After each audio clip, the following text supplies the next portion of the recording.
So welcome everyone to this exciting discussion. We've got a number of people here in the room, and I think we have how many people joining via Zoom? Excellent. So there's 135 people joining this discussion via Zoom. And so I think this is a really exciting evening to be able to have a very crucial discussion about the way forward. And you know the title of this meeting is DSA Adrift, ? We want to discuss tonight what is the way forward to build a mass working class party for building a Marxist force in the US. This is a discussion that will be, we'll have some panelists, and Philip Locker from Reform and Revolution, Laura Wadlin from Bread and Roses. On Zoom, we have Andy Sernatinger from Tempest Collective and Mathew Strupp from Marxist Unity Group. This is a public meeting that is organized by Reform and Revolution, a Marxist caucus within the DSA. My name is Sarah Kimmerly. I am a DSA member, a Reform and Revolution caucus member. I'm also a nurse practitioner and an executive board member with SEIU 1199 Northwest. And I would turn it over to my co-host. Hello, everyone. I'm Spencer. I use they, them pronouns. I'm on the steering committee of Portland DSA. I'm a member of Reform and Revolution Caucus, and I'm also the co-chair of the Reed College-wide DSA chapter. So just to start us off, here are some opening political remarks from the caucus. In the view of our caucus, Reform and Revolution, DSA entered a period of stagnation, internal disputes, and crises when Biden became president and when the Democrats won the 2020 elections. The following are the main problems that DSA is facing in our perspective. Instead of building towards an independent working class mass force, DSA is too often trailing liberals, both in political ideology and in organization. The dominant politics of DSA's political leadership focuses on different levels on building a reformist force that does not challenge capitalism beyond socialist rhetoric. Many DSA members do not understand this. However, all of these questions are subjects of discussion and debate within DSA at this time. In our view, the view of a Reform and Revolution caucus, the outcome of these debates will weigh heavily on all future attempts in the United States to build towards a rupture with capitalism and to build a democratic socialist society. And that's what we aim to discuss today. We want to discuss what this means to build towards a new mass working class party in the United States, towards strong Marxist forces moving forward, and how we as Marxists could or should relate to DSA in this ongoing crisis. We're very happy to have some wonderful panelists here, both in person and on Zoom. First, we have Laura Wadlin from the Bread and Roses Caucus and Portland DSA.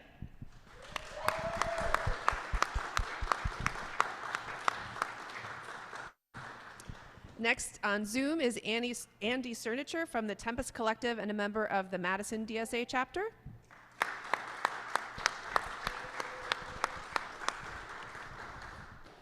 Also on Zoom, we are joined by Mathew Strupp from Marxist Unity Group and a member of the Madison DSA chapter.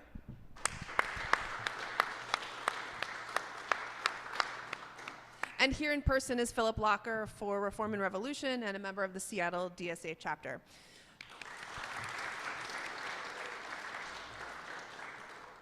Thanks so much for being here and having this discussion amongst Marxists tonight. We will be posting the audio and video from this discussion on our website, reformandrevolution.org. So we will record the introductions and the discussion. If you don't want to be recorded while you speak, just let us know and we'll shut off the recording for that section. We will start this discussion with some rounds on the panel and then open it up for short contributions from the floor, physically here in Seattle and online over Zoom. And then the panelists will have a few minutes to close us off. Alrighty, so to start off with our first prompt, the panelists are going to have 1 minute and or one sentence to answer this prompt. And first it's going to be Philip, then Laura, then Andy, and then Mathew. So the question is, in one sentence, what is the task for Marxists in 2023 in the US? What should we focus on? Philip, go ahead. Be a long sentence, but 1 minute. I think the decisive starting point is to be in the struggles of our class, whether that's the workers at Starbucks, Amazon, UPS, or reproductive rights movements or other struggles, and where Marxist ideas are needed most. And that means being visible for those active socialists, which in my view is overwhelmingly in DSA, who want to fight back, who want political independence from the Democratic Party, and want a rupture with capitalism. And within DSA, those who are looking for an alternative to the opportunism that is dominating over DSA and its leadership, over its elected officials, and being visible and offering an alternative to that increasingly failed approach. Great. Thank you so much, Philip. All right, so next up we have Laura. Go ahead. Well, in one sentence, it's very simple. Our primary goal is to facilitate the self-activity of the working class. And by that I mean we are helping workers organize for power on their own behalf and developing a layer of Marxist leadership who can pull workers into motion along the lines of class struggle. Great. Thank you, Laura. Next up, we have Andy. Go ahead.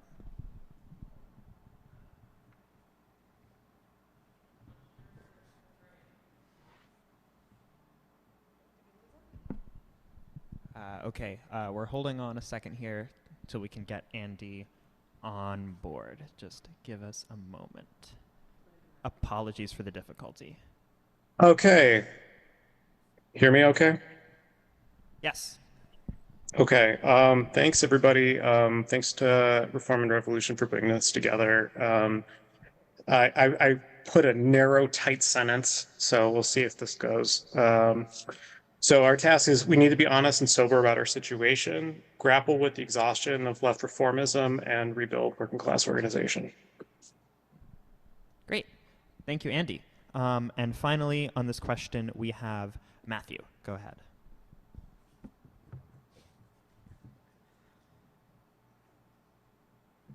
Yeah, hi everyone, and thanks to Reform and Revolution for putting this on. I'll read my run-on sentence. I'd say the main tasks of Marxists in the U.S. in the year 2023 are first, to fight to transform DSA into an independent mass Marxist party.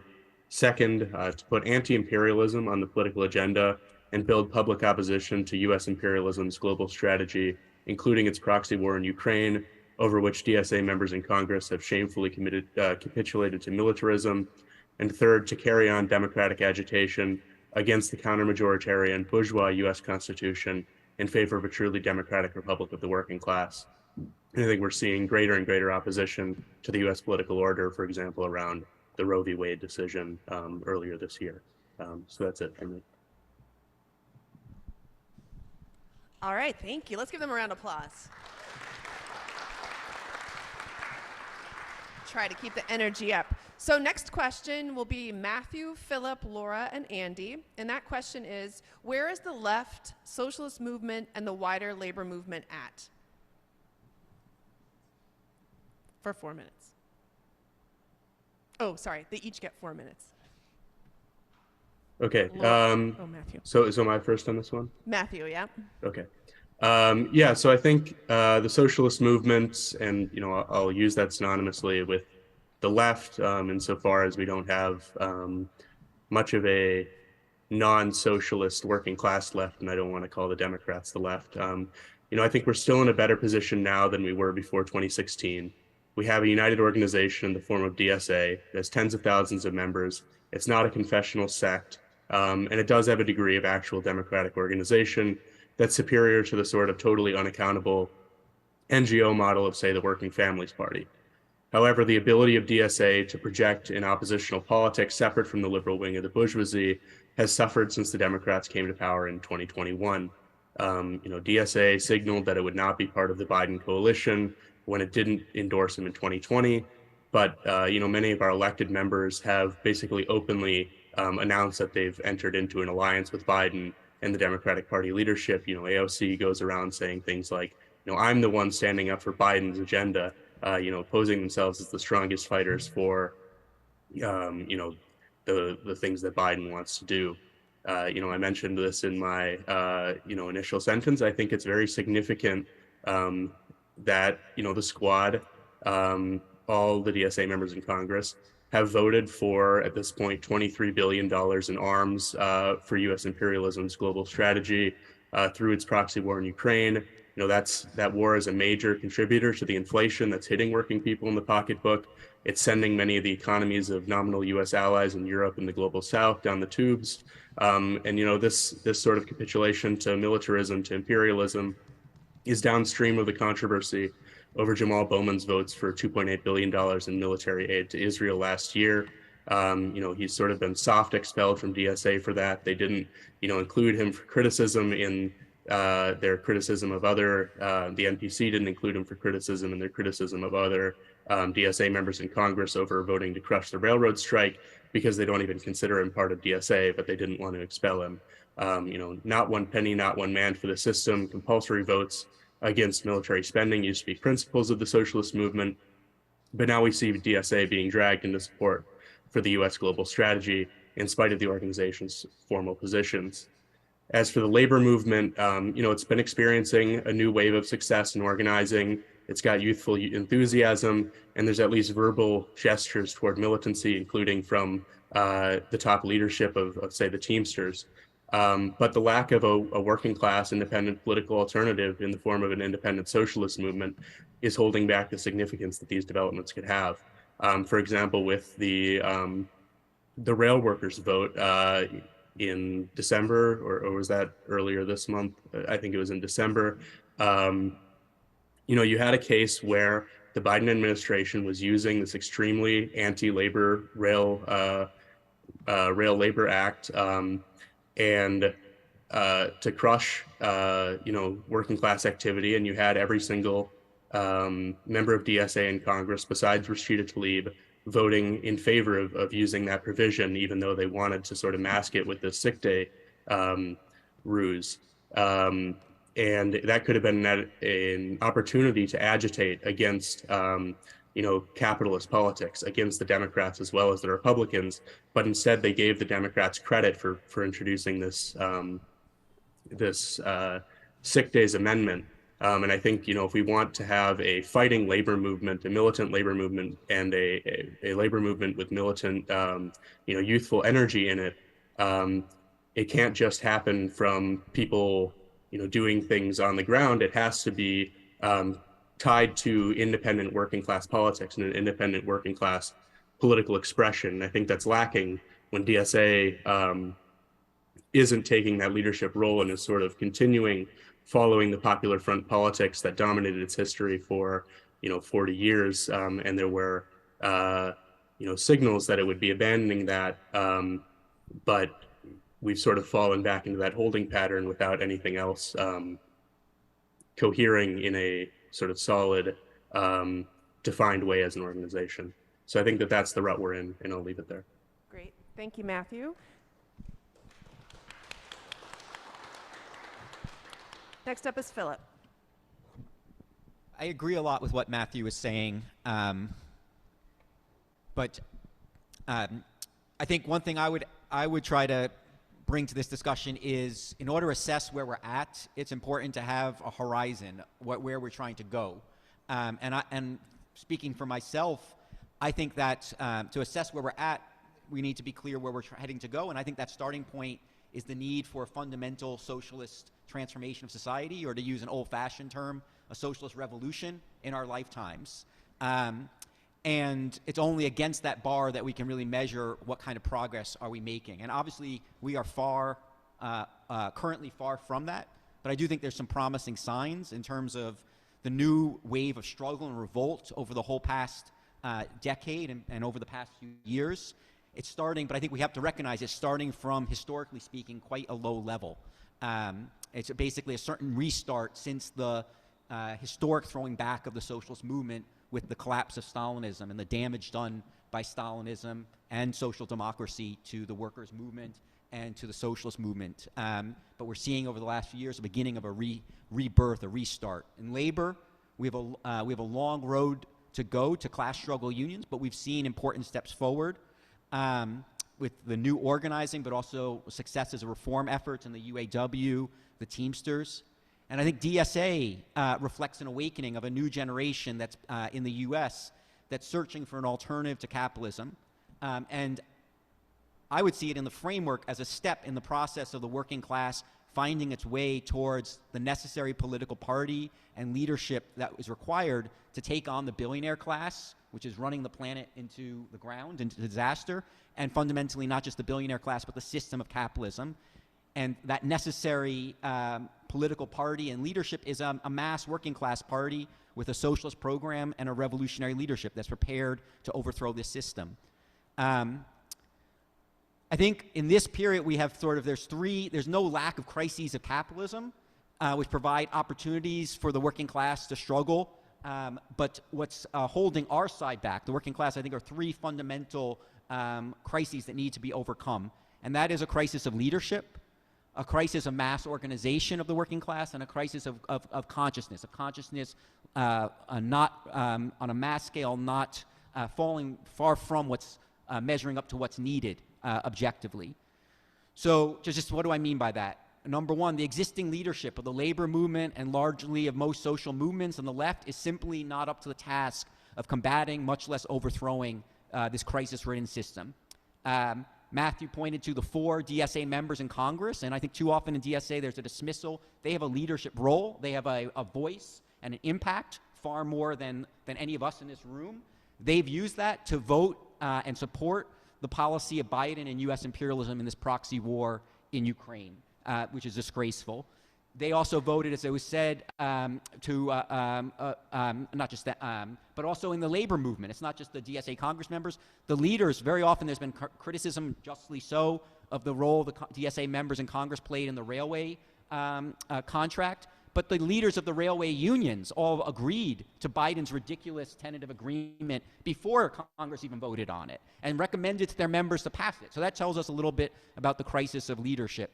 Just wrapping up, I think we also have a crisis of mass working class organization. There's been an enormous throwing back of unions over the past several decades. We're beginning to see a recovery of that. There's a lack of a mass working class political party, and that means it's much harder for the working class to act as a cohesive, coherent, independent social force in society. Instead, we have the working class being atomized and unable to cohere itself. And finally, the last thing I would say is in terms of mass consciousness, there's a huge anger at the political establishment and big business, an intense covert radicalization.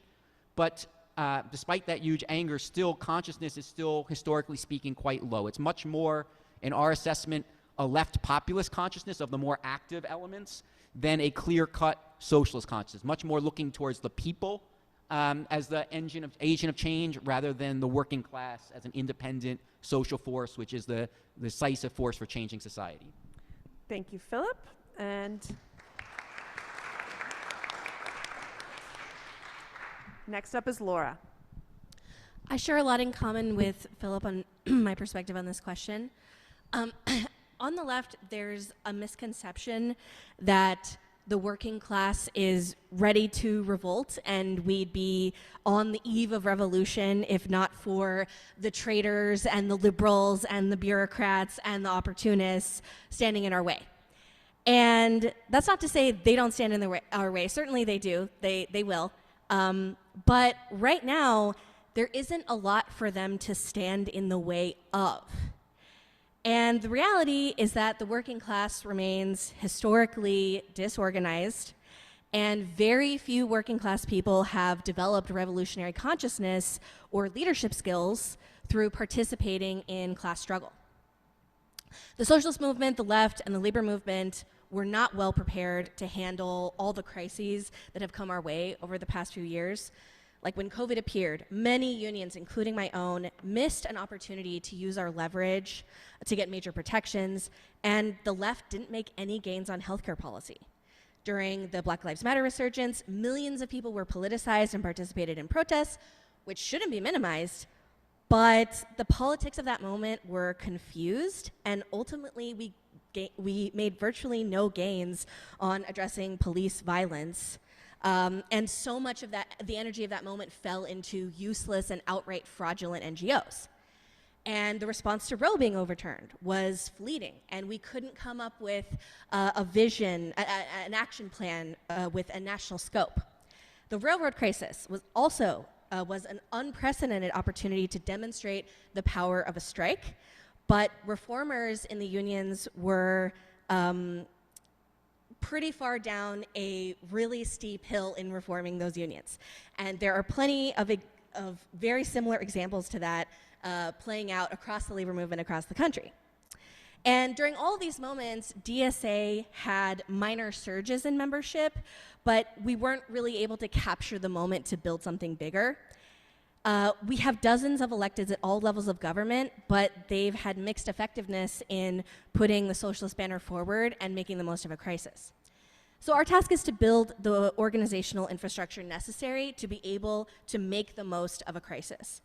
There will be many more to come for sure, and even more dire. There's going to be natural disasters, crises of legitimacy in government, industry shutdowns, that kind of thing. And we aren't yet at the point where we can harness that turmoil completely in our favor, but we can get there. But despite all these weaknesses, it's not all bad for socialists and for labor. There's a growing consensus on the left that union organizing is the path forward, and that's very good news.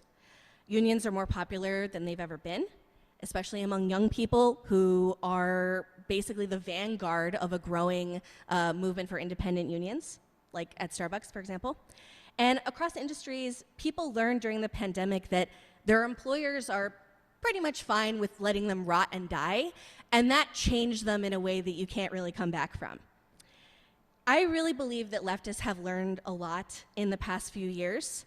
We've learned a lot of hard lessons, and there's only so much you can learn from reading and listening to your elders, which you should do. We should all do more of that. But we also need more people to learn by doing. You have to fight and fail, and there's no shortage of opportunities to do both. Thank you. Andy, you're up.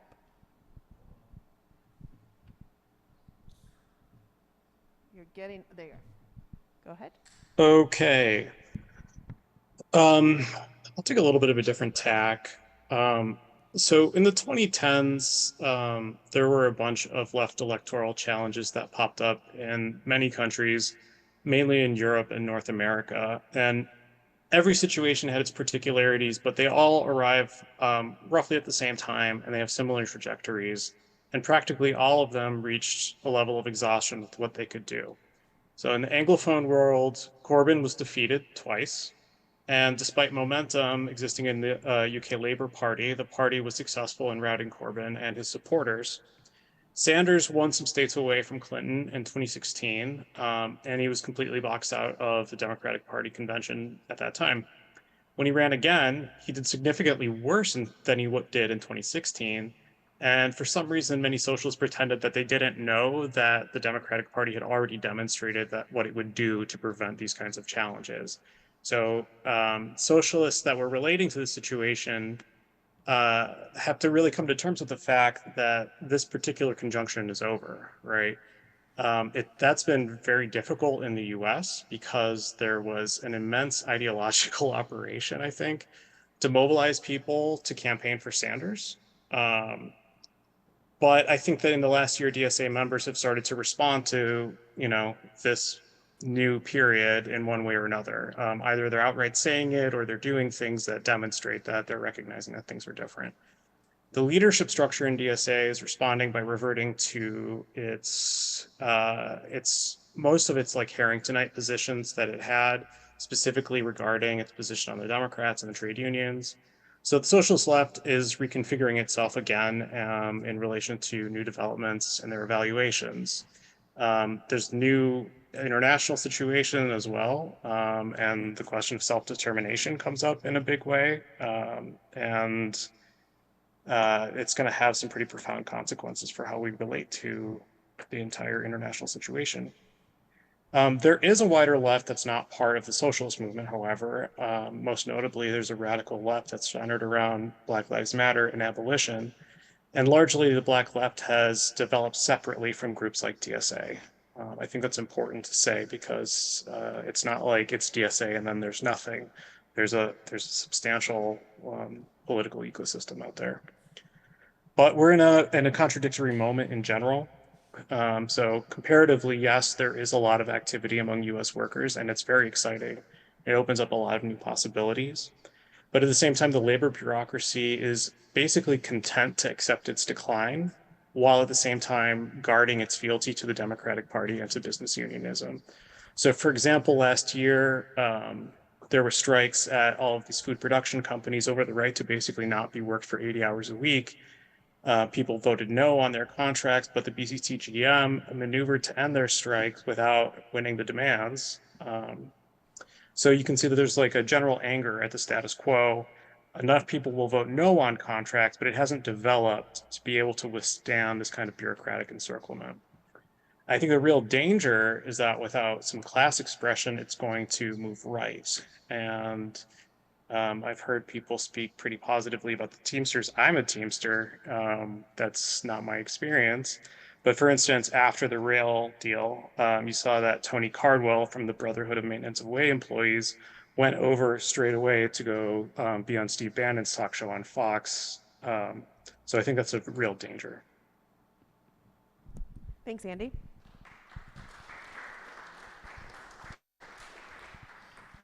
All right, so at this point, we will be moving on to our next question. And the order for this is Andy first, then Mathew, then Philip, and then Laura to wrap us up. And the question is, do you agree that DSA is in a crisis since Biden won the presidential elections? If yes, what's at its core? Andy, you're first for this. Go ahead. Am I first? Because I'm the guy that usually says yes. So look, I'll start with some description of what's going on in the organization that I think is important before we just give subjective takes on this, right? So the first one is, I think it's important to note, right, at the 2021 convention, Maria Svart, who is the national director of DSA, stated that membership growth had slowed to a trickle. We had not received actually any more information about the membership figures until Genbo leaked them, in which she said, in August of 2021, we had 94,687 total members, 77,000, about 81%, were members in good standing. Now we're at 86,977 total members, and 64,000, which is 74%, are in good standing. So it's a loss of 12,000 members, or about 15% of the organization, right? It's a pretty big deal. At the same time, you got a staff report on the state of the organization, which stated that they were unable to contact large numbers of chapters. They just could not get in touch with them, had no way of knowing what was happening. And among many that they were reaching, they were reporting a level of exhaustion and burnout unlike any they had seen. So you can read that report. I'm happy to link it if you want to see it. And then the last thing is you have an enormous, just dysfunction on the National Political Committee. Again, like, we've seen this in a bunch of different ways. But, I did an interview with Jumbo to explain like what is going on with this. And I mean, they violate their own rules. There's, resignations, all kinds of shit is happening, right? That's generally what I would call not good. So I think, yes, there is a crisis, right? If that's not a crisis, I don't know what you call that, right? But something significant has happened in the life of this organization. What I would say analytically, right, is that this organization was built on a specific conjuncture, right? Roughly around 2016, two things happened. Trump got elected, Bernie Sanders ran a campaign that said it was Democratic Socialist. People go on Google and find Democratic Socialists of America, and then they join an organization that you didn't have to do anything for, right? That's fine. That period existed up until, basically the second Sanders campaign in 2020, at which point Sanders, like I said, did significantly worse and conceded and backed Biden way before the convention period. I think some people were expecting it was going to be another convention battle. That never even got close to happening. Sanders conceded, joined the Biden campaign, and basically said, I'll be the strongest fighter for Biden. So that entire understanding and immediate horizon was over. And there was no real consideration of what to do beyond that. Yes, we did vote to say we would not endorse Biden. I wrote that resolution and I fought for it, right? It has been a period of people, like on the leadership trying as hard as they can to circumvent that. And essentially the strategy among the NPC after 2020 was to join Build Back Better and to attach all the hopes of DSA's programmatic tasks onto Build Back Better. The Green New Deal, what do you call it, the PRO Act, all that stuff was seen as being part of the infrastructure bill. And that meant that you had to elect those Democrats, despite, I mean, we basically had no discussion about this as an organization. That just happened, right? And then it failed also. So this organization at this point has no political unity, right? It has no sense of what it's trying to accomplish in common. And so you start to have all kinds of these like symptoms of that political dysfunction that's happening in terms of members leaving the organization. That's happening in terms of chapter leaders, people that do the day-to-day work being exhausted and not knowing why they're doing it anymore. And it, you know, makes the leadership feel like they don't have to give a fuck about what anyone thinks anymore, and they can just, you know, make whatever rules they want to. So I'll cede my time. Thank you. Great. Thank you, Andy. All right. Next up, we have Mathew. Go ahead, Mathew. Yeah. So, like Andy, I would say the answer to this question for me is yes. I do think DSA is in a crisis since Biden won the presidential election. I think what Andy outlined is a starting point for answering why that is. It's true that since basically 2021, DSA has not continued its explosive growth pattern. It's worth pointing out that a lot of that growth up to the 2021 convention happened during the recruitment drive in 2020. So we're about the size we were in 2019, basically. But a lot of DSA's political strategy from 2016 until Biden got elected was, we aren't out to realign the Democratic Party. We know that we have to break from it at some point. This is the dirty break idea. But that is a question sort of for the future. And it's something that we will be able to figure out how to do effectively, as DSA grows, as it continues its explosive, rate of growth. And I think the combination of DSA's growth slowing down in terms of membership, and decreasing a little bit since 2021, and Biden coming to power is what's in part causing this crisis. The idea that it'll automatically work itself out as DSA grows and we get more ability to exert leverage is gone, and the benefits that are touted for supporting the Democrats become a lot more tangible when they're in power. We see this on the national level with the relationship of the squad to Biden, to Nancy Pelosi, now Hakeem Jeffries, we'll see. And then, you see it in New York with the Socialists in Office Committee basically saying, we won't run as a united slate and all endorse each other because, they threatened to, because the Democratic leadership threatened to not bring some of the proposals of the Socialists in Office up for a vote or to give them political favors. So the allure of kneecapping ourselves as a movement in order to get some gains has become a more tangible benefit than building our independent identity as a movement. And I think that that's a large source of the disorientation of DSA since Biden won the presidential elections. I also think that some of it is a lack of a clear idea of what DSA should be. There's no idea that we are out to be an intransigent working class political opposition party at the highest level that represents, the broadest revolutionary interests of the class. The idea is that, we work in the shadows behind the scenes to create the best conditions for the class to do what it needs to do. I think that that's a wrong vision of political leadership. I think that that's borne out historically, that the working class movement on the ground level benefits best when socialists are acting as tribunes of the people, spreading the most hard-hitting message of the class, and then inspiring, political action that comes below. I think you see it in part in what Bernie Sanders did in 2016, although his politics ran into the limitations that Andy mentions, but because they were so much higher than the absolute lack of class consciousness that existed previously, he was able to have that effect of bringing forces into motion behind him. So I think what we need is working class politics, high politics.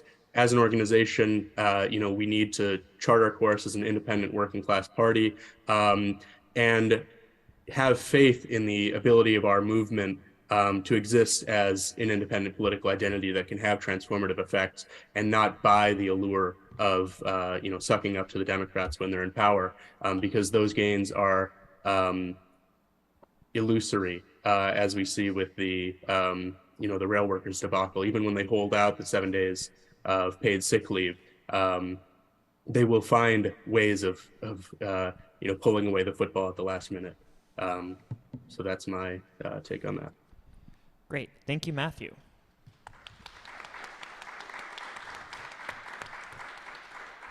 All right. Next up on this question, we have Philip. Philip, go ahead. I will, give a resounding yes. DSA is in a crisis. I think maybe you want to say a slow motion crisis, but it's definitely a crisis nonetheless. That's against the background of DSA having explosive growth from 2015 to 2020. But as the other speakers have said, we've seen a stagnation and then a loss of members since then. About, I think Andy said 15%. Even more significantly, I think, is that you have a decline in active member participation in chapters across the country.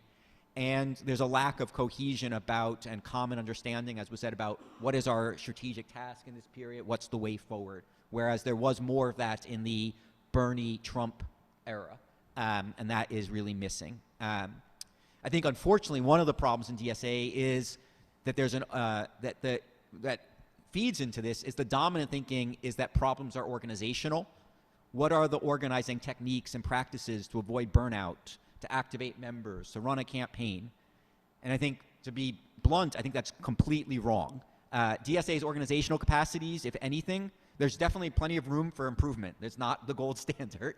But if are far better today than they were in 2015 to 2020. So that does not explain the crisis in DSA. The root is political. There was political agreement and cohesion around tasks in 2015 to 2020, at least sufficient to get to where DSA could. That we are in a fundamentally different political situation with Biden and the Democrats in power, and we need to face up to a new situation. And it was a serious failure of the 2021 convention, which the majority of the DSA leadership thought was dismissed, to not prioritize using the convention and the pre-convention period as a tool for collective political assessment, political thinking, and political reorientation. That was a hugely missed opportunity. We're paying the price.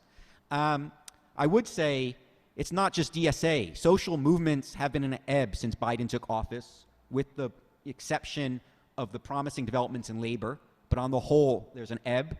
And Andy pointed to the alternative of BLM.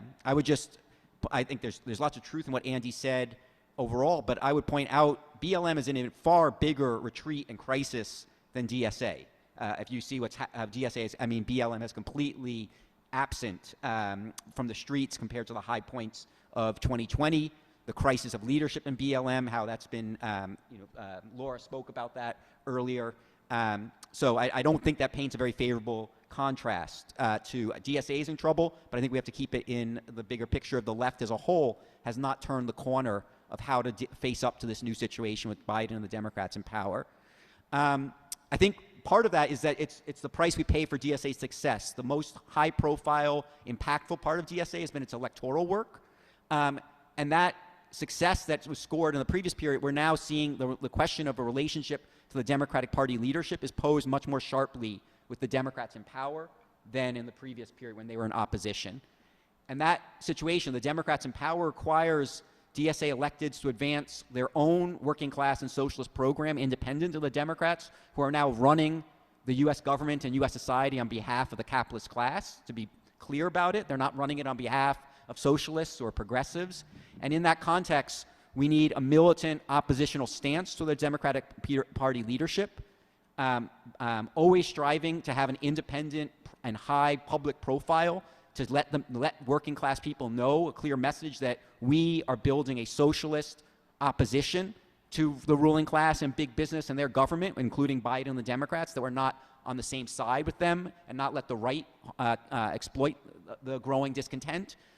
And stressing the need to our supporters, the millions who look towards the 4 DSA members in Congress and the tens of millions who look to Bernie Sanders, to not rely on Congress to change things. That's not where change is going to come with the Democrats in power, but we need to get organized.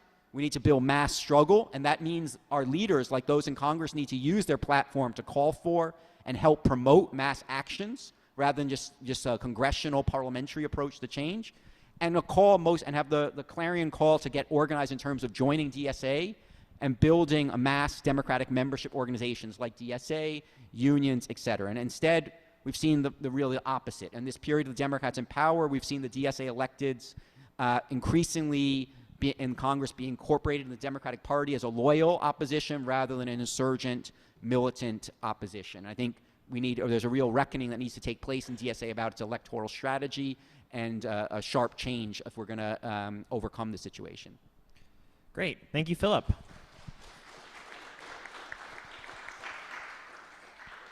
All right. Last to speak on this question is Laura. Go ahead, Laura. I really agree with the comment that our problem is not simply that we aren't adopting organizing best practices, and we have to reckon with the reality of the numbers and the fewer active DSA members. It's not good. But I don't think it's a simple causal relationship of Biden won and now we're in crisis. The horror of the Trump presidency combined with the hopeful vision of the Bernie Sanders campaigns was pretty magical in terms of politicizing people, but that ended 2 years ago. And we haven't had anything remotely comparable to take its place. And it's really not surprising that without a literal socialist running for literal president, people just don't have socialism on their minds as much anymore. Most leftists had, I'd say, no illusions about the Biden presidency. It's not like the Obama situation where the left was demobilized by his victory.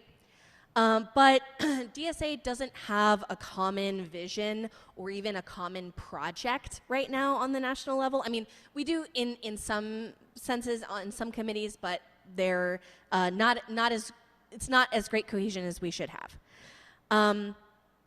And so we're not really acting in the world. People don't see us as a force for something in like the world that they experience. And that challenge is unfortunately baked into DSA's nature as a big tent and fairly decentralized organization. And as frustrating and immobilizing as that is, that nature is also partly what makes DSA such a special and important organization. And we haven't fully worked out how to resolve those contradictions. I'd also say we need to look at this crisis in the context of the history of the left, because we have this crisis of like purpose and direction. You know, as far as socialist organizations go, leftist organizations go, their periods of activity go up and down. And so it would be foolish to give up on DSA or say it's a lost cause just because we're in a downturn. But it's also wrong to think that DSA doesn't face a serious risk of irrelevance and collapse without addressing the issues of democracy in our organization. DSA is especially democratic. It is almost uniquely democratic in social movements these days, unfortunately. But even our highest leadership body, the National Political Committee, is gate-kept out of key political decisions in a way that verges dangerously close to the staff-led NGOs that we deride. So we would be able to act at least a bit more decisively if leadership elections and what we pass at the convention actually meant something. And I think we would have a much more effective electoral strategy, one based less in insider politics and more on raising the socialist banner, if we succeed in addressing this problem at the 2023 convention. But despite all of DSA's many problems, it's still the best chance we have at a launch pad for a future workers' party. In Portland, our membership numbers continue to fall, and yet we are a stronger chapter than we've ever been. We have a massive network of union organizers and leaders that have come and joined DSA because of the solidarity actions that we've done alongside them. And we are recruiting from among this network to run a slate for public office of union leaders and workplace militants that are DSA members or DSA adjacent. And it's hard to imagine something like that happening through another organization. So that's certainly worth fighting to save.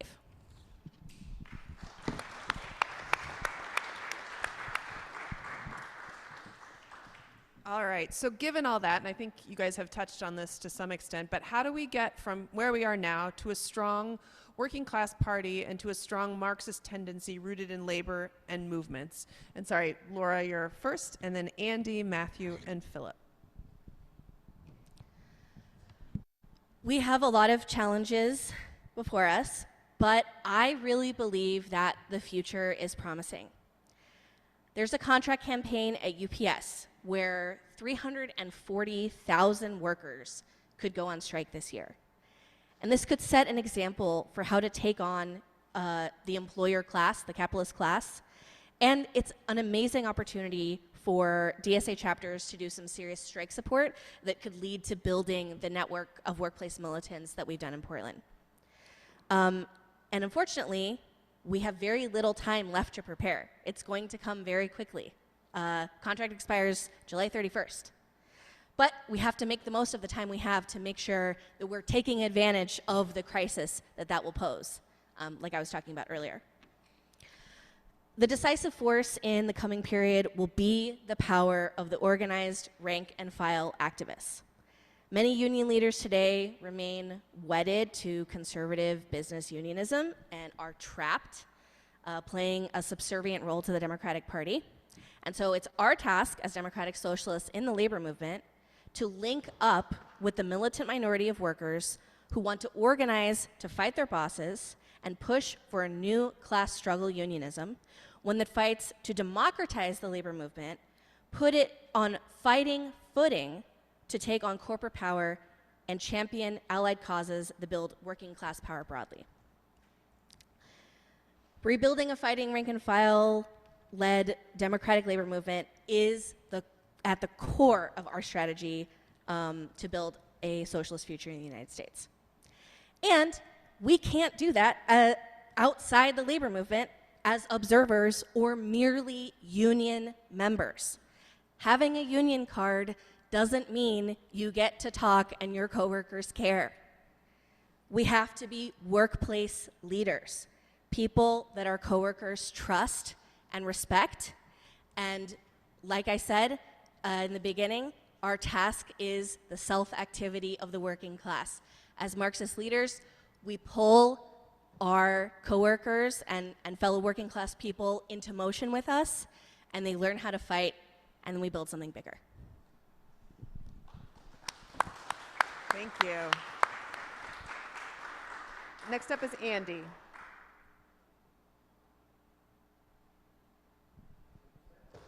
Can you unmute there? Andy's up. Okay.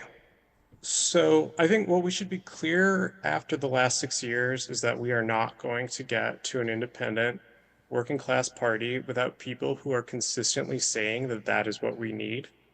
Not in 40 years, not when some Democratic politician magically does something that we hope they will do, but they've actually shown no evidence of doing, so we have to start the work now. The history is clear, and we've published a lot of this on Tempest. There's never been a dirty break or a party surrogate or any other scheme working in another party that has led to independence. Not in building the UK Labour Party, not in the Nonpartisan League, not in the CIO PAC. Every one of those attempts to be dirty has largely been an appeal to stay in the liberal or bourgeois formation and to disarm the militants who have been pushing for independence or neutralize workers who were already voting socialist or communist at that time. There is no historic example of an independent workers' party being formed that way. So the continued desire to build through the Democratic Party at this point is either wishful thinking despite clear evidence, or it's purposeful obfuscation for those who just don't believe in building an independent party. So many of the advocates of the dirty break or party surrogate things lately have just washed their hand of that rhetoric entirely and said that this was always just about realignment now that we're done with that. So again, we have to be clear about the need for independence. We have to push for independence consistently, and we have to defend the independence we have when we have won it. And that entails taking initiatives for independent campaigns and challenging the de facto integration of labor and social movements into the Democratic Party. A lot of this is going to depend on a much bigger wave of struggle to create the sense that this is necessary and possible on a large scale. It's going to mean a labor movement that is radically transformed from business unionism to something that's much more like what Joe Burns calls class struggle unionism. And those things just don't happen. They take a lot of long, hard work to build and set up. And if we don't start doing that, there won't be, it's just not going to happen whether or not there is a wave. We're not going to get independence out of it. It doesn't magically happen. So Marxists have to understand that history is not a linear process. It's not just brick by brick organizing, but things move in leaps, and we have to prepare for that.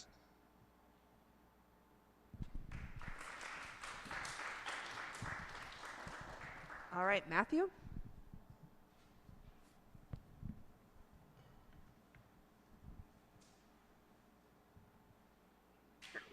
Yeah, so I'll try to, start off my jumping off point as what Laura and Andy have already said.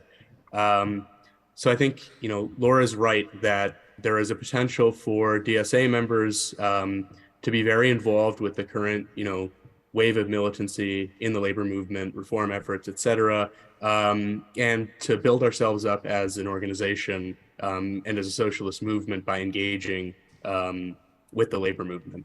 I also think Andy's right that we need to be talking about independence and trying to figure out how to become independent consciously and openly in order to get there. Andy says there's never been an example of the dirty break happening in history. I'd like to know exactly what's being defined as a dirty break. I mean, UK Labour came out of sort of lib-lab formations, and Babel and Liebknecht were initially a faction of the Saxon People's Party before splitting and joining with a faction of the ADAV. So there's histories of splitting off of bourgeois parties and forming independent workers' parties, but they happened when people advocated for them and agitated for them. And made the argument that we need independent working class politics. And we need Marxist politics. The Democrats are able to sometimes talk like reformists and talk like a labor party, and they have union bureaucrats signing up to them,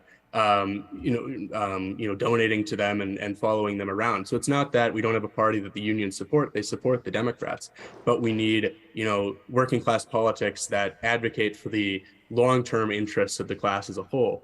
And so I would really say that requires, an organization like DSA. I think it's incredibly important in this equation, and it requires struggling in DSA for a conception of what it wants to be, which is an independent working class opposition party, with a Marxist program.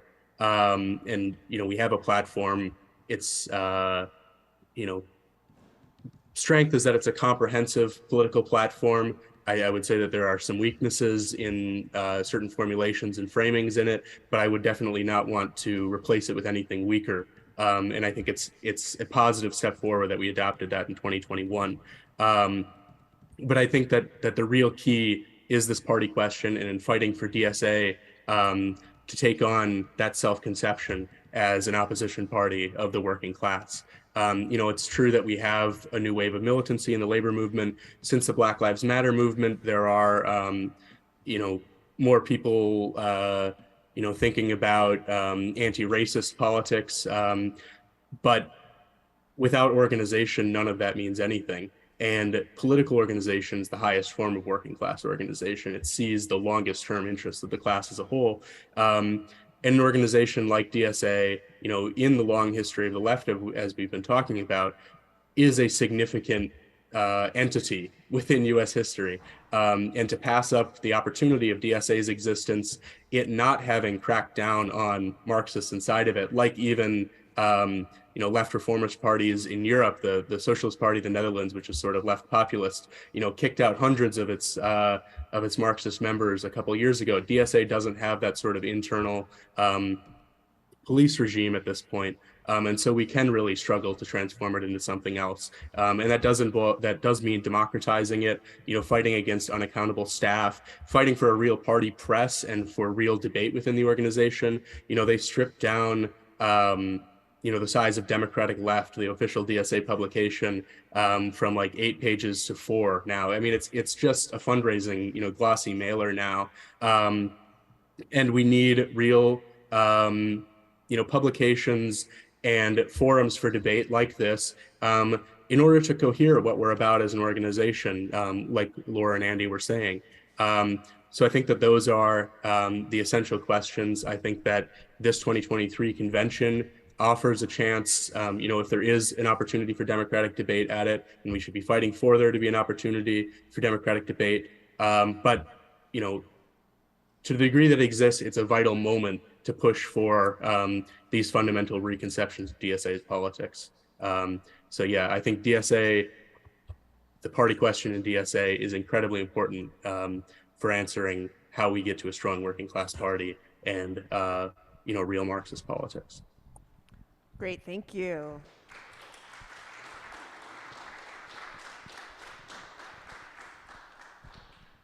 Well, definitely getting to a mass working class party and a powerful Marxist force in U.S. society is a bigger question than just DSA. DSA is not the full answer. It's going to require a number of things to get there. But I do want to focus on DSA as the thing I'm most familiar with, and I really agree with Mathew was saying about it's a vital arena and a vital experience that will have a big impact on beyond. It might not be the form of DSA in a few years from now, but the core people who go through this experience will be a key part of if something more dynamic and vital emerges out of that.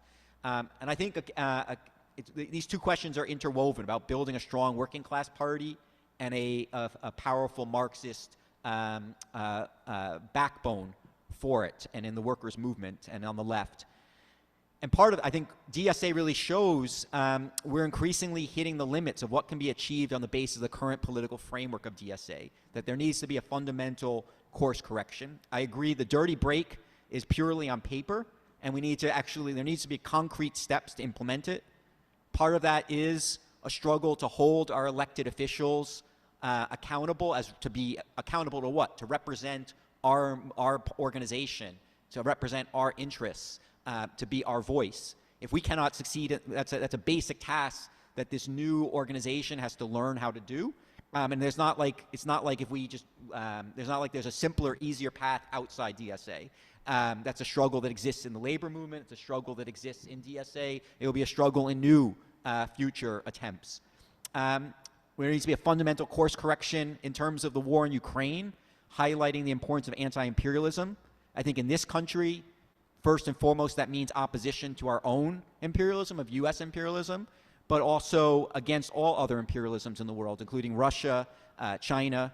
And we need also, I think the framework that DSA is in that needs to be broken out of is we need also a policy of a rupture from capitalism, to raise horizons. Too often in DSA, the discussion about socialism really boils down to a kinder, gentler capitalism, accepting the basic premises of capitalism, and instead we need to have a much clearer picture in this crisis, in this era of crisis after crisis, of a fundamental different social order.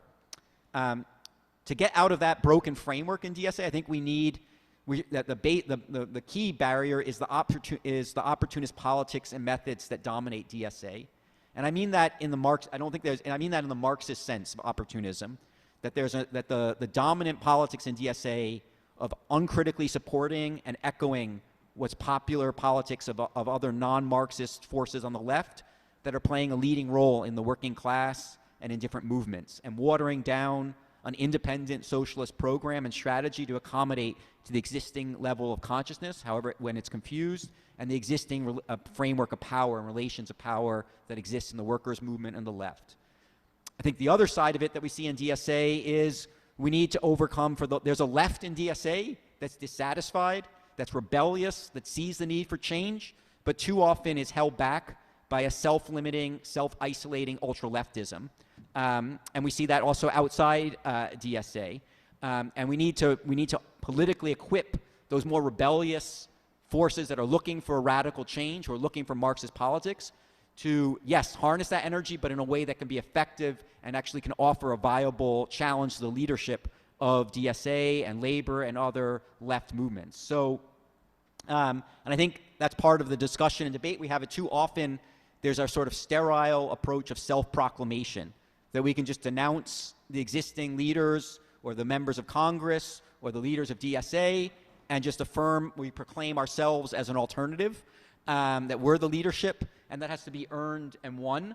And I think I would appeal to some of the Marxists in and around and outside DSA who are critical. I agree with those criticisms, but the question is, do we just proclaim that it's not working, or do we actually wage a struggle to win a majority in DSA against the current increasingly bankrupt policy? The same thing in the labor movement. We know the labor leaders are bankrupt, but are we going to walk away from that struggle, or do we wage a fight within the labor movement to win a majority of workers for a fundamentally alternative class struggle approach?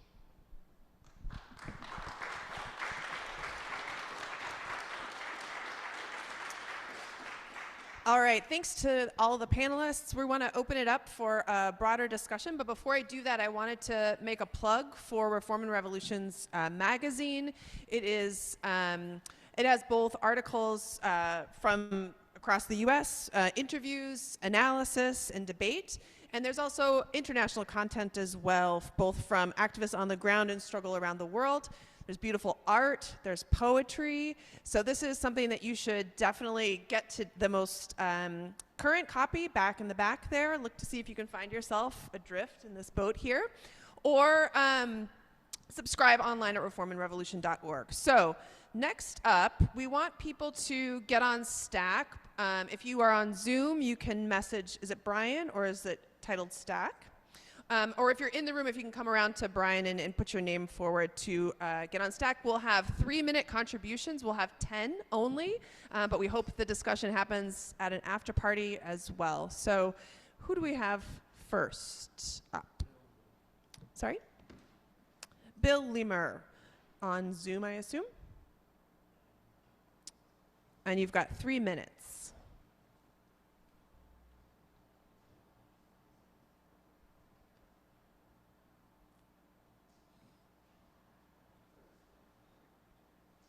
Okay, sorry, I had technical difficulties.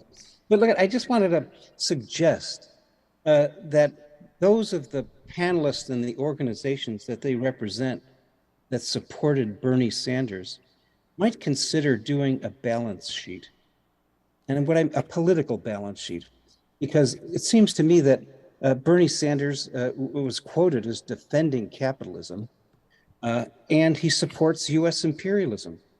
So I think if the people that supported Sanders in his 2 campaigns for president would acknowledge that that was a political mistake of enormous proportions, misleading the working class into thinking that a Democratic Party politician, he ran as a Democrat, would gain points for the working class, I think should be discussed critically. And I'll leave it at that. Thank you. Do we have Jared here? Yeah, come on up.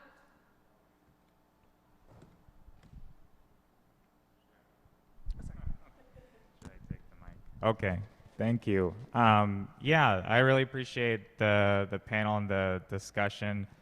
Just full disclosure, I'm not a member of DSA. I'm in Freedom Socialist Party. Some of you worked with us on things in the past. I just want to say, well, I agree with a lot of what I heard, and I really appreciate the discussion and analysis. I definitely agree with the need for class independence. I definitely agree with the need for breaking with the Democratic Party. But I think that has to be soon, and that has to be now. And I mean, Philip, you had mentioned about these leaders, these so-called DSA electeds. I don't ever see AOC or Bernie Sanders, identify themselves as members of DSA. So I guess the question is, why continue to? I mean, why continue to push them? Of course, push them because they're elected members of Congress, so we should be pushing them anyway. But why keep identifying yourself with them if they're not identifying themselves with you? It seems backwards, and it seems maybe a better approach or a possible approach would be a united front. A united front with other leftist groups out who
All right, we're still working on technical difficulties.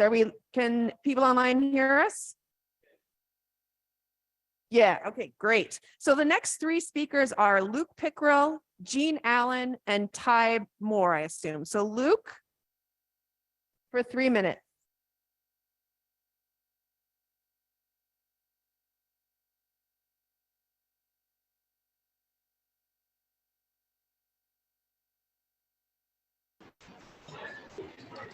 Are we unmuted now? Okay. We can hear you, go ahead. So, don't you, I guess this question is more aimed at like the B&R person, really. Essentially, like doing labor work in the labor movement is incredibly important, but don't you think that the sort of like actions of our electeds could undermine whatever work that we do in the labor movement? Like example being like the recent basically breaking of the strike that was voted upon by like 3 of our members in the House of Representatives. It's like if they vote upon that on the national level, it essentially undermines a great deal of the work that we can do locally through unions.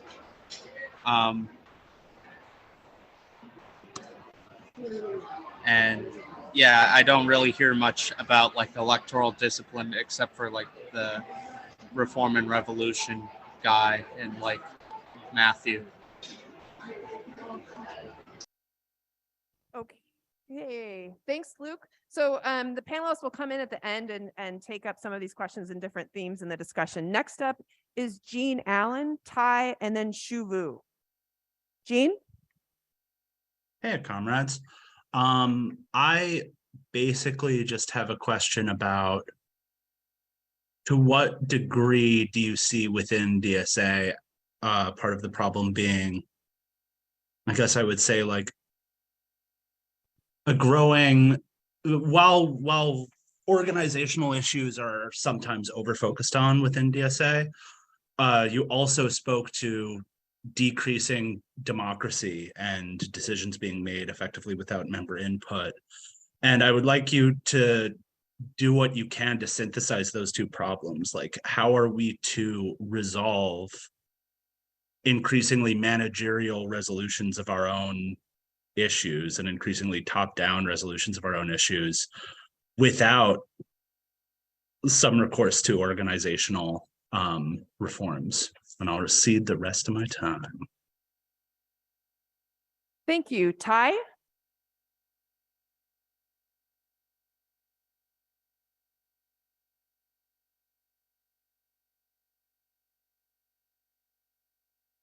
Go ahead. There we go. Yeah, thanks so much for all the panelists. I think it's been an excellent, really interesting and necessary discussion. I mean, the main point I wanted to make is I agree with sort of, I think the main thrust of what most panelists were saying, that in order to overcome the crisis in DSA, in order to overcome the wider crisis on the socialist left, that we have to, Marxists have to agitate and organize for things like political independence, for a class struggle fighting labor movement, et cetera. But I want to make the case that, you know, it's not just that we have to agitate and act, you know, around these politics within DSA. We have to actually, you know, get our shit together as the left, real on the ground fights. And I think I'm not, you know, that can take place in lots of spaces, the labor movement, you know, importantly, but I think also within DSA, if the left in DSA does not demonstrate effective leadership in our chapters, doesn't fight for leadership within the chapters, doesn't fight to use leadership positions in the chapters to lead effective fights in the direction of independent politics, why, you know, it's hard to make the case that the rest of the membership should take the Marxist left in the organization seriously and put us into leadership roles and test out the politics that we support. I'm in a relatively small or medium-sized chapter of DSA in Tacoma, Washington, part of the chapter leadership there. And over the last 18 months, you know, I don't have consensus in my chapter, or I'm in a minority on the question of, you know, political independence as a revolutionary Marxist.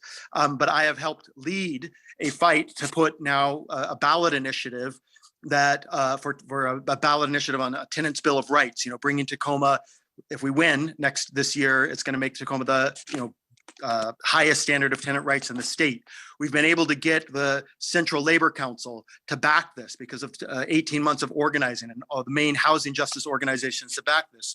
And I think it'll give the possibility of putting DSA in Tacoma, a relatively marginal organization with a couple dozen activists, 400 paper members, on the map as a serious political force. And within that, those of us fighting for political independence say we can leverage this and are openly talking about leveraging this to running independent city council candidates, independent candidates for state legislature, trying to use this fight to develop in practice a model of independent politics, at least at the local level. And I think if the left in DSA can go into the 2023 convention, both agitating and advocating for what's necessary to move DSA past this crisis, while simultaneously pointing to concrete models, concrete examples in our chapters of where we're putting these politics into practice and building, real support both in our chapters and in the wider working class for our politics. That's what's going to be, I think, the critical combination. Philip raised, I agree, I'm part of Reform and Revolution. I agree kind of with the formula that we have a triple crisis. There's a crisis of leadership, a crisis of organization, and crisis of consciousness.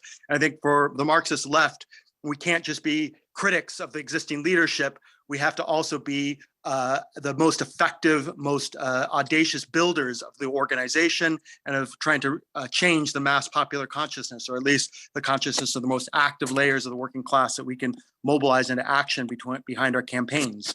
So let's agitate, but then let's put our politics into practice and demonstrate what's possible on the basis of badass Marxist organizing. I think that's what we need to do. And I hope that all the different caucuses here can unite around what I think is a large degree of agreement to go into the 2023 convention with some concrete proposals and ideas and a leadership slate to move DSA in a better direction. Thank you, Ty. The next three speakers are Shavu, Honda, and Telon.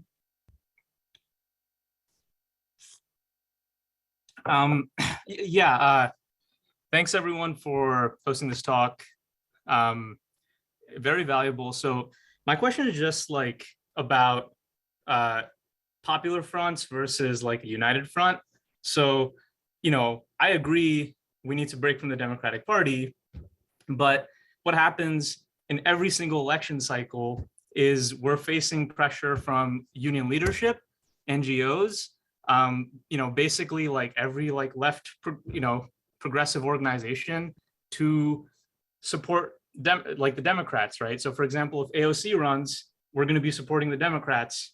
I mean, DSA likely will for the election. So Popular Front is of course defined as like working people have no say over the strategy. It's the ruling class and it's like big capital. So Popular Fronts always end up, screwing over working people. So what does a united front look like under these conditions where the pressure to ally with the Democrats is so immense? And it would also, and we know that it's a mistake to as socialists to run away from presidential elections.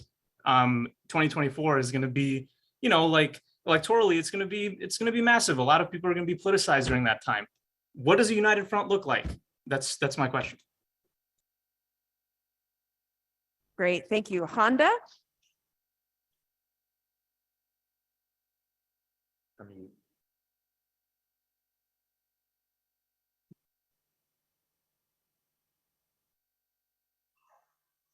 There we go, wonderful. Thank you all for hosting such a wonderful event. I think I wanted to pose my question in the context of New York City DSA, right? It is the largest chapter in the organization, and we had Bread and Roses had a wonderful proposal called the 1, 2, 3, 4 plan that would have put on, steps towards building a workers' party, not necessarily an immediate break, not even a dirty break, but getting us closer to that party surrogate. As much as we fought very hardly for the proposal and with a united front, I would say, with many of the Marxists and left factions within the organization, it still lost at about a 2-to-1 vote in the biggest chapter in the organization. And I think that reflects that there is a level of uncertainty over the political strategy that we ought to take with regard to electoral politics generally. But at the same time, I think it also demonstrates a strong interest, a strong committed minority within the organization to such an approach. With that in mind, how do we, my question to the panelists is, how do we then bring our comrades closer to our positions? How do we politicize them towards our positions? And how do we continue to build out the class character of the organization so it will better reflect the composition of the working class in the United States? I think these seem to me to be the most important questions for the organization internally in terms of our strategic direction. And these are very practical questions that must be answered at the level of our chapters, at the level of the organizers, of the cadre who are connecting with our members one-on-one in all of our campaigns and our chapters. And so this also has to be a replicable strategy from the smallest chapter to the biggest chapter. And so I guess my questions once again to the panelists is, how do we politicize our current members to get them closer to our politics and our views? And how do we then also affect the organization in such a way? How do we, how do we recruit people? How do we bring people into the organization so it better reflects the composition of the working class? Great, thank you for that. So we have probably 3-4 more speakers. We have Talon, Noel, and Stefan. Talon? Hello. So just a couple of quick things. One, I guess I would have a question for everybody on if there is a strategy or if people are thinking about it enough of how we're going to build class solidarity with the working class on the right. As everybody knows, the last 60 years, they've clawed away at the working class. The right's really pulled a lot of them over, and where I live, that's all there is. So I guess I want to know what people's opinions are on how we can reach out more and how to try to build a pipeline from the right, further left. And then speaking on the broad coalition, I think it doesn't get recognized enough. Everybody always talks about needing to build a coalition with the Democrats or to build power, numbers, what have you. And I don't think that's totally necessary. I honestly believe if we were to reach out and collaborate more with other socialist, Marxist, anti-capitalist organizations, or had a coalition of those, that would be a lot better serving for us and working class people than working with the Democrats. But I'll cede my time. Thank you. Noel is next. Yeah. Excuse me. Yeah, and I think with the question of electoral politics and whatnot, I think a lot of that too is, our organization's approach to electoral politics. Also, I think we need to take a step back from just like oh, hey, we need our own party, we need to break from the Democrats. We also need to understand how and why socialists should run for office in, bourgeois, quote unquote, democracy. And, those who have heard me speak on this before, yes, broken record perhaps, but yeah, we're not going in there to wheel and deal and make policy. We go into electoral politics as organizers, using the electoral season as a chance to actually go talk to the working class, get our ideas out there. And, if we actually win office, we're not there just to make policy. We're there to point out the sham of bourgeois democracy, call that out and call people to action. And I've posted a couple times linked to the book by August Nymph, The Ballot, the Streets Are Both, how Marx, Engels, and Lenin, viewed electoral politics. I highly recommend reading it. Yeah, and another thing I saw somebody say in chat, like regarding like how the NBC and the more like social democratic side of DSA hasn't like been trying to push out the Marxists. It's like, and somebody saying, well, they haven't needed to. It's like, okay, do we need to be more a thorn in the side of reformists in power in national, or do we and not saying that we have to like actively be like, okay, we're splitting, but I think we shouldn't necessarily be like mortally afraid of getting kicked out. Then again, also disclosure, I tend to be a little more skeptical of the big tent model than some. But local DSA is where the actual organizing is going on in town, especially with our labor working group. Shout out to Laura and all the others there. And we've got what, 12.5 Teamsters in our logistics subcommittee. So yeah, we're actually doing work on the ground there. And and also need to figure out how to more connect that with things, because no matter what we do, we need to be going in as organizers, agitators, and educating the working class, actually building class struggle from below. And I don't know how I am for time, but I will cede the rest or apologize for going over. Thanks, Noel. Okay, so the final list is the last 3 speakers will be Stefan, Dan T, and Jesse. Thanks a lot, everybody, for participating in this debate. My name is Stefan. I'm a member of Reform and Revolution here in Seattle. I think the question is posed, why to engage in DSA, an organization in crisis with an opportunist leadership that is not up to the task of defending working class people and not up to the task of opposing imperialism here in the US. And I think, in an ironic way, that's exactly the reason, because these contradictions are so visible for a whole range of activists and members in DSA. And there's a process happening where I feel like a new generation tried to form a political tool with DSA, and they are experiences right now the limitations of that. I feel this is where Marxists are needed, and I believe that this is a united front. The question is posed about a united front. People spoke about that. I think if you join a united front, let's say we join the united front against fascism,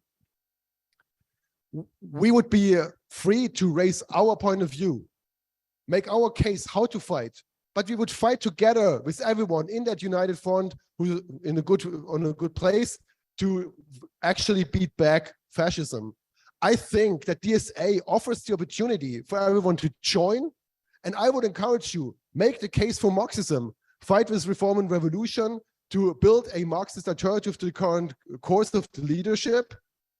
But I think we are better off if we fight also together to build this tool of a new generation, I mentioned that, of new people coming into the struggle for socialism, and in a way to offer also a joint struggle in the streets. I think what Laura did in Portland, or what Philip is doing as a chair here in DSA in Seattle, of giving a lead for the actual work of DSA and making a case for Marxism. That is a successful model of how you can convince people. I think also the impact of the Tempest comrades, of Andy and others at the last convention in 2021 in DSA was based on being an active part of DSA and raising those concerns.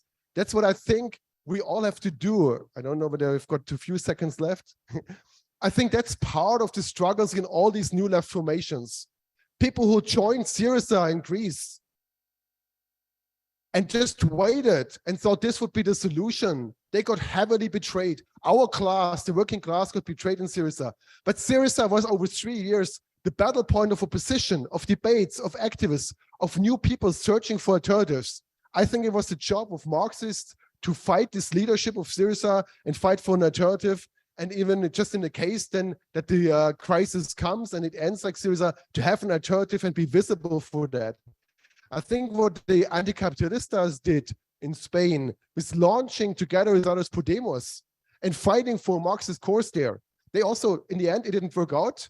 I think they had to leave when Podemos left, when Podemos entered the government, but they built the voice for Marxist alternative. They built the anti-capitalists themselves.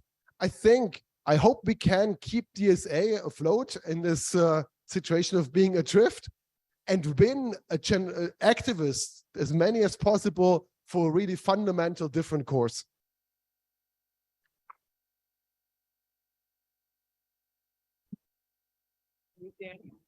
All right, next up is Dan Tricoli and then Jesse here. Hello? Hello. I don't know if you can see me with a group of people here. My name is Dan Tricoli. I'm a teacher in Minneapolis, but I'm with the Seattle member. Hi. Juliana Dowell, she's a teacher in Renton. And we were just wanting to come in on a little question. Honda was asking how do we, I'm paraphrasing here, but how do we draw more moderate people in? And I'm assuming to basically a more radical set of politics. And I wanted to connect that a little bit to a question that was raised and discussed a little bit about the rail strike. And to me, it's like, we have to really be stressed that it's very important to stand with people when they're fighting for something they need immediately, which is a lot of labor struggles these days. Union strikes and struggles need to be like really met with not just solidarity, but active support. So there's that. I think our organization could do a much better job of that, probably all over the country. But particularly how we relate to it politically. And I think that our members in Congress not standing with them is a problem. It's a big problem. And for socialists, we have to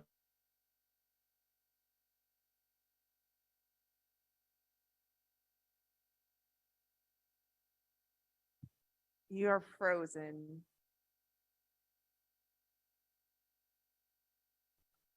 Okay. That's it. We lost you there, Dan, for a moment.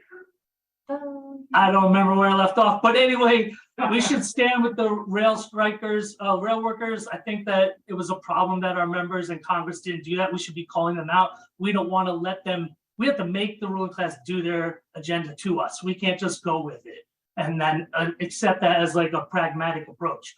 A socialist job is to stand with the working class no matter what. And again, if we lose, we lose. That's so be it. But we at least have staked our line in the ground that like we stand with working people. We can't ever like allow that to like go on without.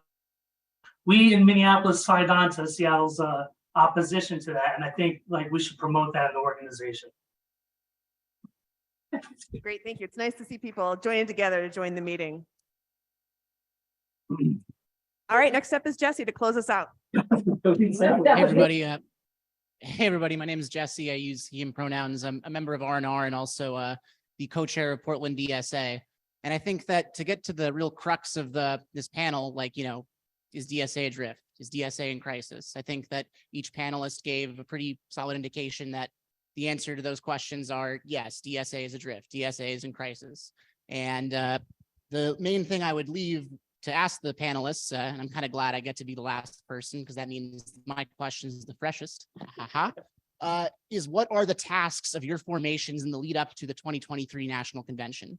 Because the reality is, you know, if there is no principled Marxist left that is well prepared for this convention, we may well see a similar result as in 2021, where yes, we may have some market improvements on like a platform, but the organization itself still drifts towards the right in terms of an electoral strategy, in terms of international issues, et cetera. So what are the tasks and plans and necessary actions of your formations in the lead up to the 2023 convention? Thank you. Great. Thank you so much, Jesse. We are actually not running that much overtime, so we're actually pretty good. So now we're going to move into the final discussion from our panelists. So each panelist is going to get 5 minutes to kind of respond to some of the questions and prompts and ideas that comrades have brought up and give their closing thoughts on this panel. And we're going to go in the order of Laura first, then Andy, then Mathew, and then Philip. So Laura, 5 minutes. Go ahead. Thank you. I was going to ask to go first. Oh my God, I have so much I want to say. Amazing comments, very thoughtful.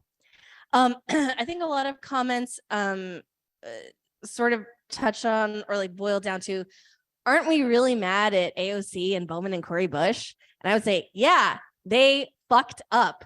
They took an incredibly stupid deal on the railroad bill, and they should have known it wasn't going to work. They should have told union members that strategy of making horse trades is not effective. They should have told them that Nancy Pelosi was fucking them by ordering the sick leave amendment after the main bill. But this singular focus on being mad at AOC and Bowman and Cori Bush is a little bit of a red herring. The horse is out of the barn with a lot of our national electeds. It's really hard to grandfather them into a model of accountability when we didn't get them elected and they don't agree with our electoral strategy. And this is the more important part I really want people to leave considering. DSA members themselves, ourselves, are divided on whether that should be our approach to electoral politics. Look at the 1, 2, 3, 4 resolution that Honda mentioned in New York City. That provided a great model of how DSA can approach electoral accountability, but it failed by a margin of 2-1.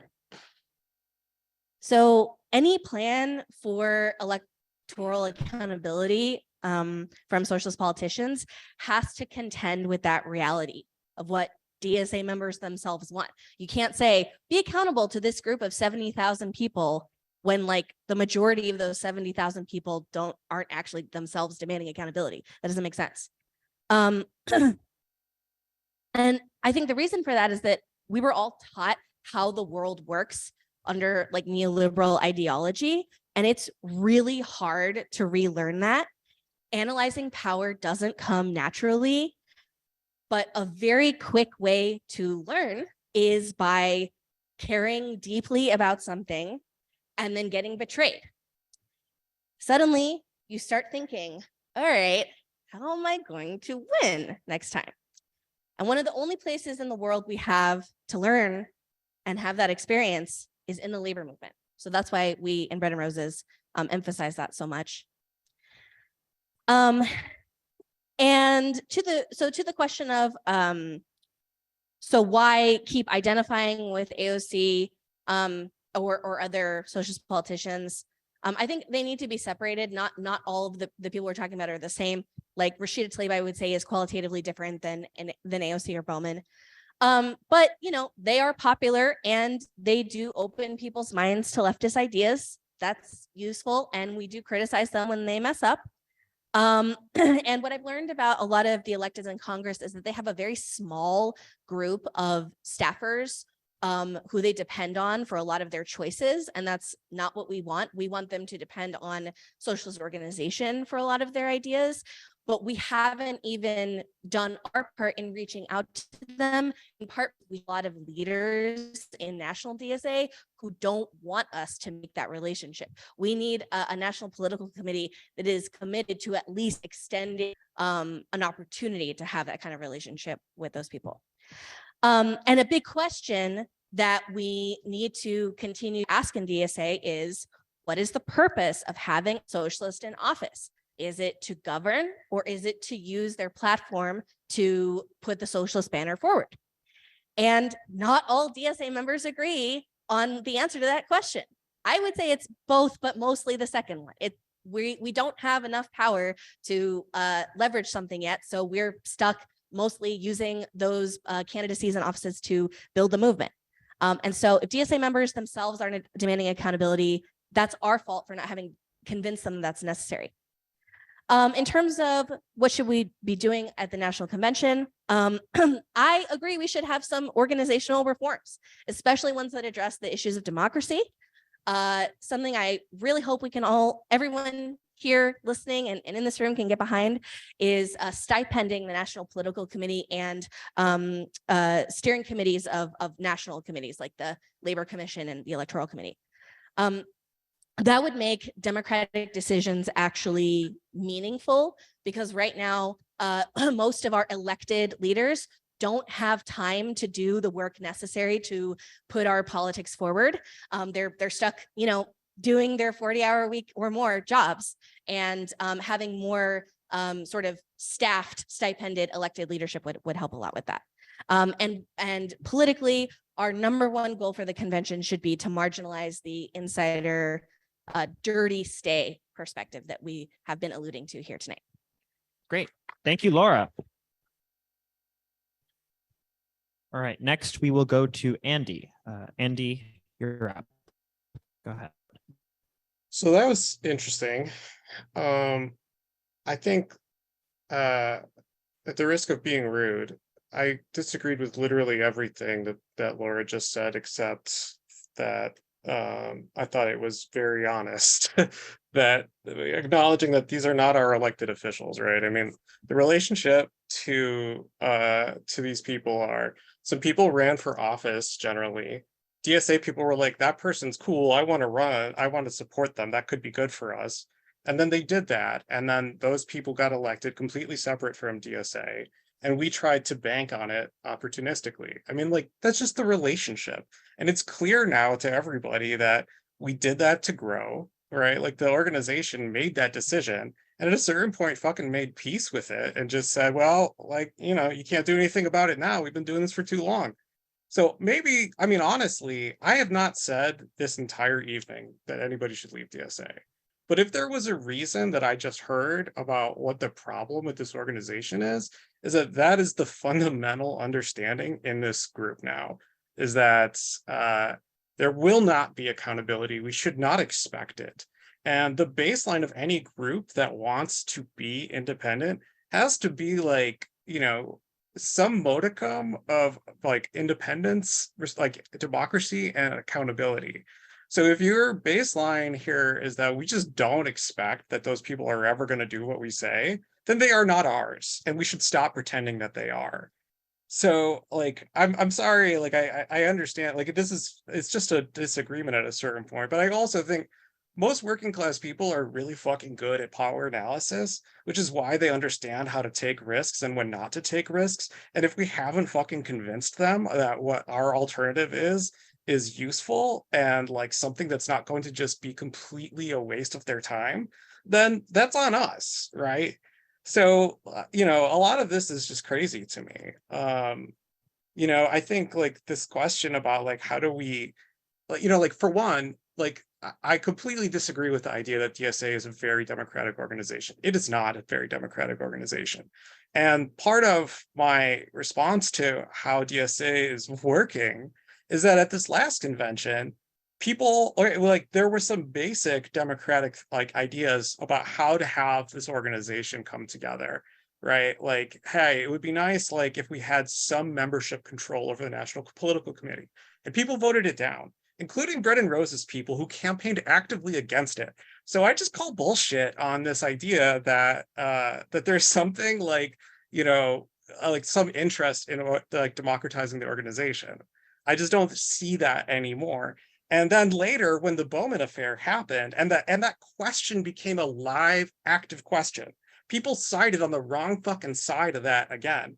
And then the national leadership went and disciplined not Bowman, but the working group. So yes, people have been disciplined in this organization politically. So I like, to me, I completely respect people's desire to go to the 2023 convention and go and fight the good fight. I feel like I've been there and I've tried a lot of that also. Like to Ty's point, like you got two people from Mighty Madison here because our chapter has really tried to build that, and we've led the way on a lot of shit in this organization. But you know, we're not an island, right? And people get demoralized in our chapter also because of the decisions of the national organization. So I mean, like, is this organization in a drift? Yes. I think a lot of people have never been in any other type of organization, and I kind of question whether there's a fear of leaving, right? Because you just don't know what to do, as opposed to a solid political argument about the basis to stay. Now, again, I'm still a member, right? But like, if you're saying that these things are important, we have to make a political calculation at a certain point about what is really there. And I've heard even from people like Honda, who I hate, that you know, that plan won't even work on its most watered down version in New York. So there are some questions to be asked. All right, well, thank you very much. Spicy takes, but you know, here we are. All right, thank you, Andy. Okay, so next we have Mathew. Go ahead, Mathew. Yeah, so you know, I think my position will be somewhere in between Laura and Andy's. I think it actually does really matter to pose politics concretely and ambitiously in relation to the elected officials who are members of DSA and endorsed by the organization. You know, we endorse someone, we have pretty high standards compared to most other, you know, NGOs, lobbying groups, et cetera. And we expect people to adhere to certain standards. And, you know, even in not endorsing Jamal Bowman in 2022, we said something about, you know, where a DSA endorsed politician lies. I think that there was a lot of opportunism on the NPC thinking, oh, even after this guy votes to fund an, you know, U.S. imperialism and an apartheid state in the Middle East, we can have some sort of relationship with him. But right now, you know, they basically don't believe we can have any sort of relationship with him, which is why they don't even include him for criticism when they're criticizing the other DSA members in Congress for you know, voting to crush the rail strike. So I think it matters a lot to point out that there is this contradiction in DSA's politics where we think we have high standards, we think we have principles, but we actually have no working active relationship, as Laura said, with these people who are supposed to be our representatives. And I don't think it's as cynical and detached a decision on our part to have that sort of relationship. Like, I don't think we just do it because they're popular. I think that a lot of people in this organization want to have that sort of relationship where we actually control these people. And it's true that the leadership just hasn't pursued that or made that a priority of the organization. I think it was revealed from some members of the National Political Committee that AOC's office was open to having regular meetings with the National Political Committee of DSA. And the NPC was just too incompetent to schedule meetings that a few of them could attend to meet with her regularly. So we haven't even tried to make them our instruments in Congress. And so I think that putting forward, you know, hey, we have this theory of what a member of a socialist organization in a legislative body should be doing. They should be acting as a radical opposition party, voting down military spending, voting down support for apartheid states, voting against any attempt to, you know, illegal, you know, to force a tentative agreement on workers who had rejected it. You know, they should be in intransigent opposition against, you know, both the liberal and the right, you know, the reactionary factions of the capitalist class. We haven't even said that that's a thing that they could be doing and asked them to do it.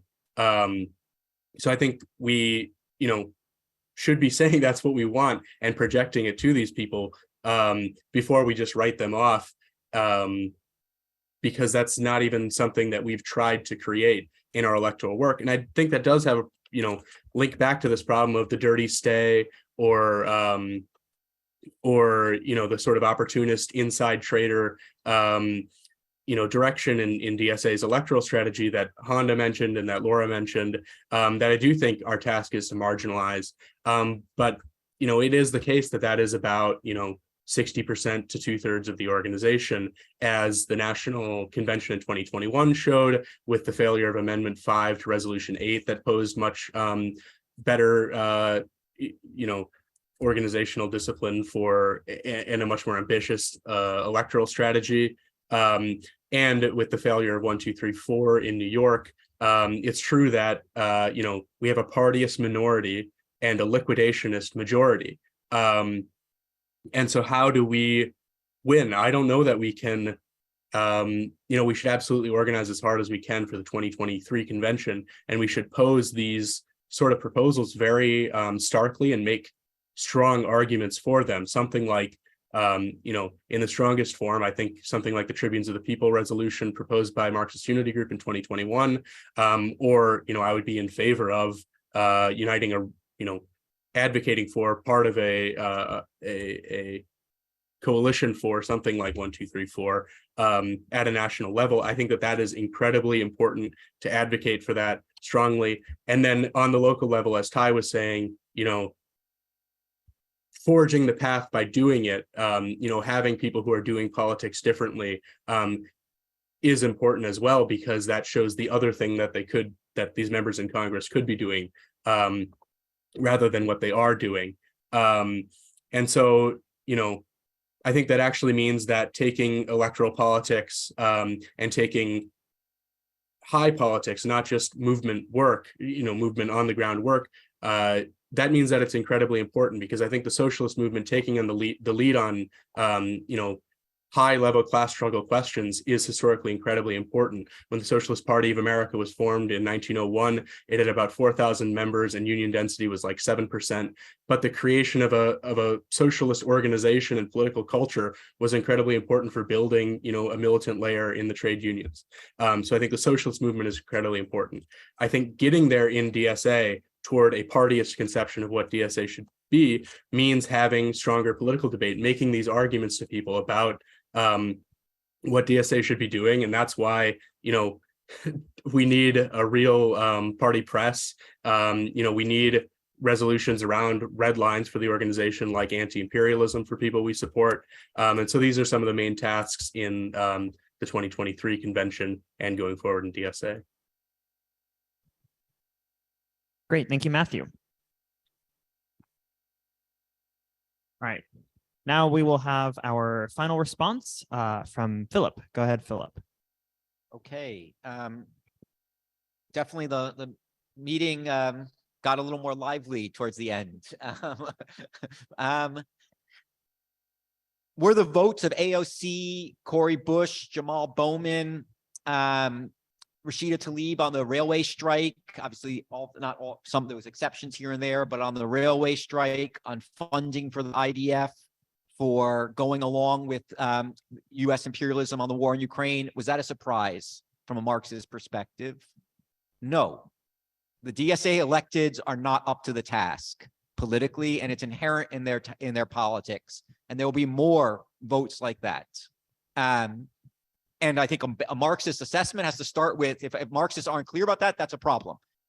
Speaking on behalf of my caucus, Reform Revolution, we are clear about that. And and that's not too surprising that they've done that. What's the conclusion you draw from that?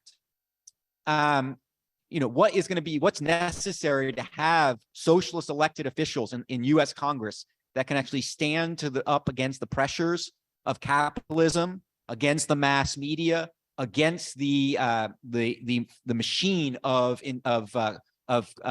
co-optation and incorporation that exists once you're in that space.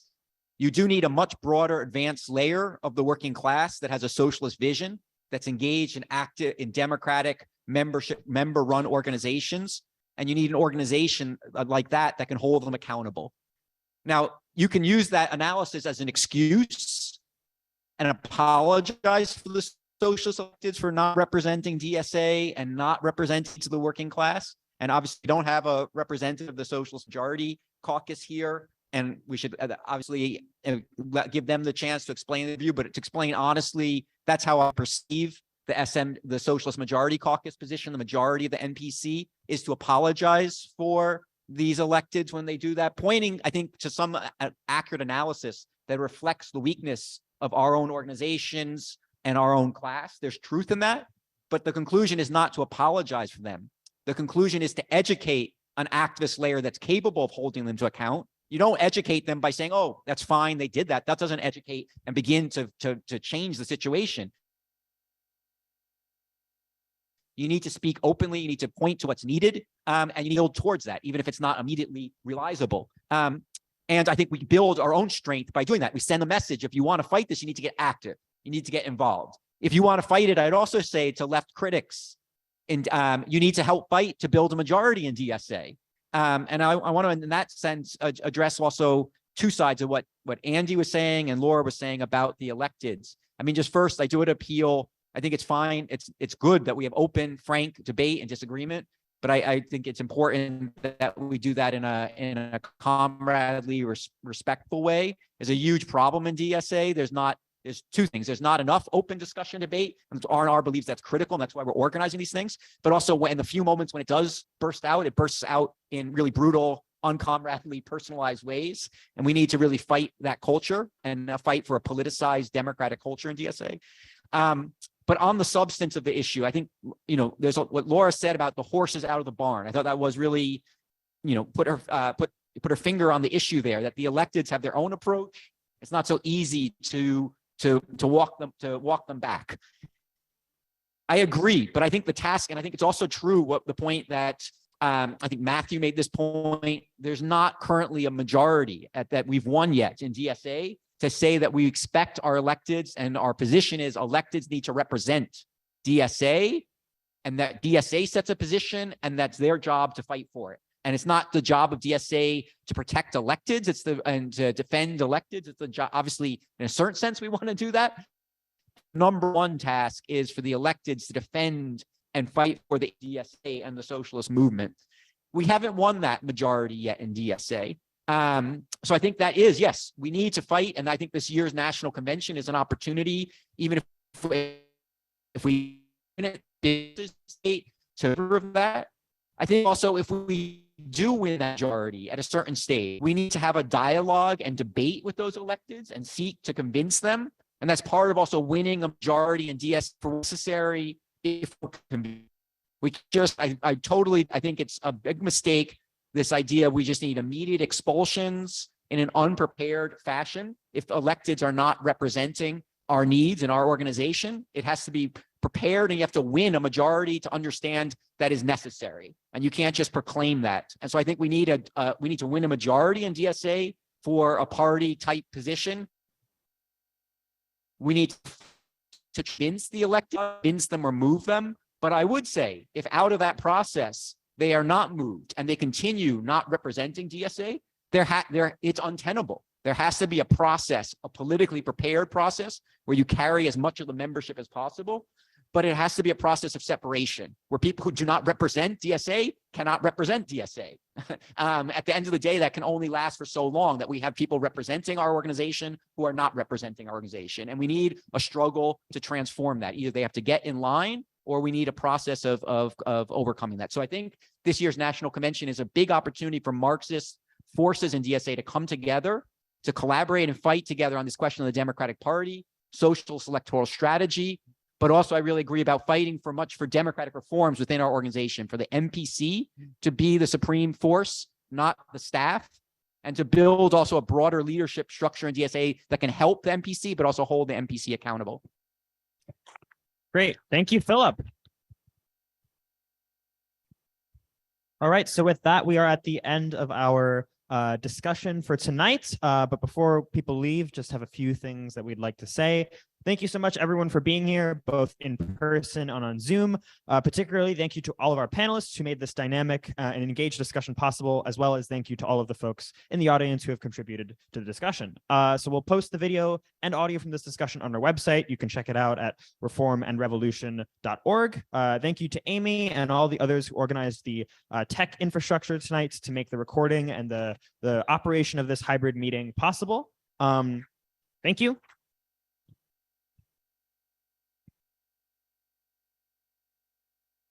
You can also visit our website to find out more about Reform and Revolution Caucus. As we've heard tonight, as DSA and the socialist left navigates this period of crisis and turmoil, it is essential that Marxist caucuses and DSA collaborate with each other and win the masses to our perspectives. R&R is building a Marxist force in DSA to do just that. We encourage all of our comrades here in person and on Zoom to consider subscribing to our magazine at reformandrevolution.org/subscribe, to donate to R&R at reformandrevolution.org/donate, and to consider applying to join our caucus if you've agreed with the perspectives that we've outlined here at reformandrevolution.org. tempest.org/join.